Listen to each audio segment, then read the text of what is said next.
હોડી ચલાવી અને એમાંથી લાઈવ કરી અને એક સાંકેતિક વિરોધ નોંધાવ્યો હતો। ત્યારે ગત મોડી રાત્રે કેશોદ પોલીસ સ્ટેશનમાં મારી વિરુદ્ધ અને મારી સાથે અન્ય 7-8 લોકોની વિરુદ્ધમાં ફરિયાદ નોંધાઈ છે।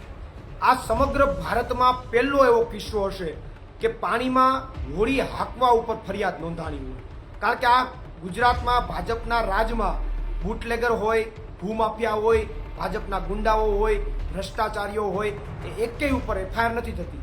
પણ અમારા જેવા યુવાનો જનતા માટે લડવા નીકળે તો એના ઉપર હોડી હાંકવામાં ફરિયાદ થઈ જાય અને આ 2027ની વિધાનસભાની ચૂંટણીમાં ચોક્કસ આમ આદમી ખેલ પાડશે, એ ચોક્કસ છે।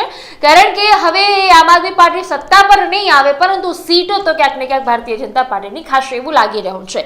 કેમ લાગી રહ્યું છે? કારણ કે આમ આદમી પાર્ટી હવે ગુજરાતમાં દિન પ્રતિદિન સક્રિય બનતી જાય છે અને લોકોને આહવાન કરે છે કે ભાઈ તમે તમારો આત્મા જગાડો, તમારો જે કિંમતી મત છે એ ચોક્કસ સાચા વ્યક્તિઓને આપો, જેથી કરીને તમારો જે મત છે વેડફાય નહીં, એમ કરીને લોકોને આહવાન કરી રહી છે। આમ આદમી પાર્ટી પર જનસભા યાત્રાનું આયોજન કર્યું, એટલે જનસભાઓ કરી, ઠેર ઠેર જગ્યાઓએ જઈને લોકોને આત્મા જગાડવાની વાતો કરી।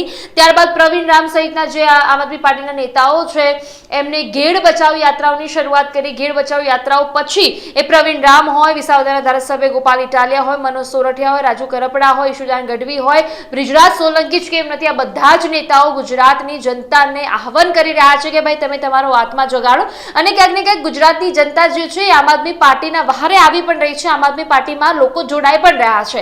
વાત આજે પ્રવીણ રામની કરવી છે, કારણ કે પ્રવીણ રામની અટકાયત કરવામાં આવી। અટકાયત તો ન કહી શકાય, પરંતુ પ્રવીણ રામનો વિરોધ કરવામાં આવ્યો છે। પ્રવીણ રામ પર ગુનો નોંધાયો છે, પણ છેતરપિંડીનો ગુનો અને વિશ્વાસઘાત કર્યો હોવાનો ગુનો નોંધાયો છે, એ પણ સરપંચ દ્વારા। વાત એવી છે કે ગેડ પંથક હોય કે પછી ગઈકાલે આપણે જોયું કે અંડરબ્રિજમાં જે પાણી ભરાઈ ગયું તેના કારણે જે લોકો ત્રાહિમામ પોકારી રહ્યા છે એનો વિરોધ નોંધાવ્યો છે પ્રવીણ રામે નાવડી લઈને ત્યાં પહોંચી ગયા અને નાવડીમાં બેસીને વિરોધ નોંધાવ્યો છે। ત્યારે તે સરપંચ એવું કહી રહ્યા છે કે ભાઈ અમારી કોઈ પરમિશન લેવામાં આવી નથી, અમારી સાથે છેતરપિંડી થઈ છે, અમારી સાથે વિશ્વાસઘાત થયો છે, એ પ્રકારની વાત સરપંચ દ્વારા કરવામાં આવી। હવે ગુનો નોંધાયો છે પ્રવીણ રામ ઉપર અને પ્રવીણ રામ હવે આના પર પ્રતિક્રિયા પણ આપી રહ્યા છે।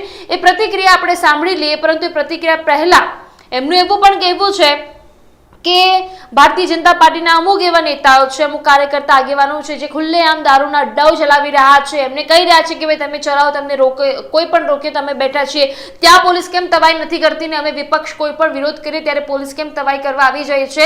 એટલે પ્રવીણ રામનું એવું કહેવું છે કે હવે હોડીમાં બેસીને પણ જો આપણે કોઈ વિરોધ કરશું તો આપણે જેલમાં જવું પડશે।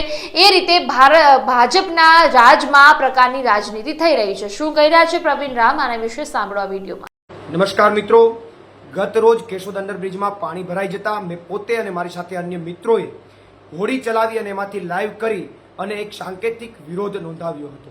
ત્યારે ગત મોડી રાત્રે કેશોદ પોલીસ સ્ટેશનમાં મારી વિરુદ્ધ અને મારી સાથે અન્ય 7-8 લોકોની વિરુદ્ધમાં ફરિયાદ નોંધાઈ છે।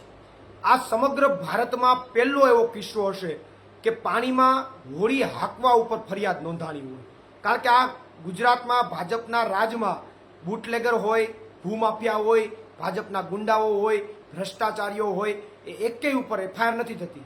પણ અમારા જેવા યુવાનો જનતા માટે લડવા નીકળે તો એના ઉપર હોડી હાંકવામાં ફરિયાદ થઈ જાય અને આ ફરિયાદ પણ ભાજપવાળાઓએ કરાવડાવી છે।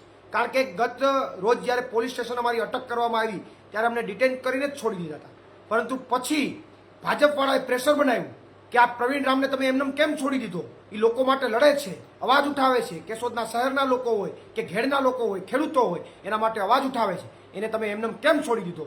એટલે ગત રાત્રે પોલીસ ઉપર દબાણ કરી અને અમારી ઉપર ફરિયાદ ભાજપવાળાએ કરાવી છે। ત્યારે ભાજપના તમામ નેતાઓને કહેવા માંગુ છું કે તમારે જેટલી ફરિયાદો કરવી હોય એટલી કરી લો, અમે ડરવાના નથી, અમે ઝૂકવાના નથી, અમે તમારા ભ્રષ્ટાચારો અને તમારી અનાવડત અને તમારી જે નિષ્ફળતા છે, તમારી બેજવાબદારી જે છે એને ખુલ્લી પાડીને રહેશું।